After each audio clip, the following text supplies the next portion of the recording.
بسم الله الرحمن الرحيم. الاهلي ومفاوضاته مع مدرب برتغالي. والحقيقه يعني الكلام على ايه بقى؟ انه المدرب عايز 4 مليون دولار، الاهلي وصل معاه 3 مليون دولار، يعني نفس حوار طرق. لكن المفاوضات بتاع الاهلي غريبه جدا الحقيقه، والشروط اللي بيمليها الاهلي على المدربين حاجه غريبه جدا. عايز ايه الاهلي؟ يقول لك اذا انت ما خدتش بطوله افريقيا انا من حقي اقيلك، ما حدش هيوافق على كده. اذا ما خدتش بطوله افريقيا والدوري انا مش عارف من حقي اخصم منك، مش عارف ايه، ما حدش هيوافق على كده. اولا سمعه الاهلي دلوقتي ان هو في مدربين شاكيين للفيفا. جهاز كولر شكى الاهلي للفيفا، و روبيرو الاخير شكى الاهلي للفيفا. وبالتالي انت اصلا المدرب الجيد هيبقى قلقان منك، وهو اللي هيحط شروط انه يوافق على التعامل معاك.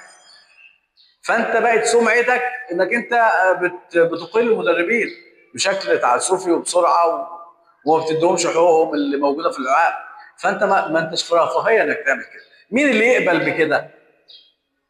مدرب تعبان مش لاقي شغل. فانت لو انت هتفضل على الشروط دي هتبتدي هتجيب مدربين سيئين. يا عم ما الحل قدامك مدرب مصري. الحل قدامك مدرب مصري. برضو من ضمن الشروط الغريبه جدا الواحد سمعها، قال لك ايه؟ يكتب في العقد انه لو لما يقال او يحصل خلاف بينه وبين الاداره ما يطلعش يقول حاجه في الاعلام، وما ينتقدش حد في الاداره، وما يقولش اصل عملوا معايا وسووا. الله، انت عايز واحد اخرس يعني خايف منك؟ طب لو شاف حاجه وعايز ينتقدها ما مش من حقه؟ ده فين ده ازاي ده؟ انت عايز واحد تقول له هس يهس؟ يعني مثلا انت تدخلت وفرضت عليه لاعب هو مش عايزه، فمن حقه ان هو يقول انك انت بتحاول تفرض عليا لاعب انا مش عايزه. تجيب انت لاعب مثلا هو ما طلبوش، فيطلع يقول انا ما طلبتش اللاعب ده والاداره هي اللي جايباه. مش من حقه يقول كده؟ عايزين نكتبه في العقد مش من حقه يفتح بقه ياخد بالجزمه. انت عايز عبد بقى مش مدرب. يعني انت كده عايز عبد او ملك يمين. يعني مش ممكن. تصرفات غريبه، تصرفات مش منطقيه.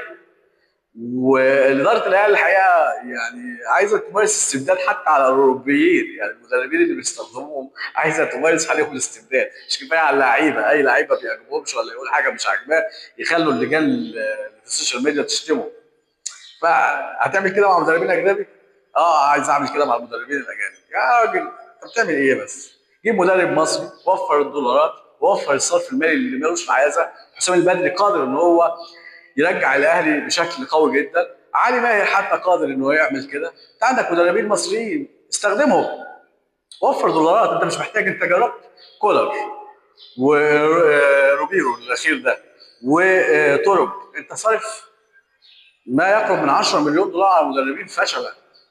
ما تجرب بقى مصري من ابو مليون جنيه، هياخد منك مليون جنيه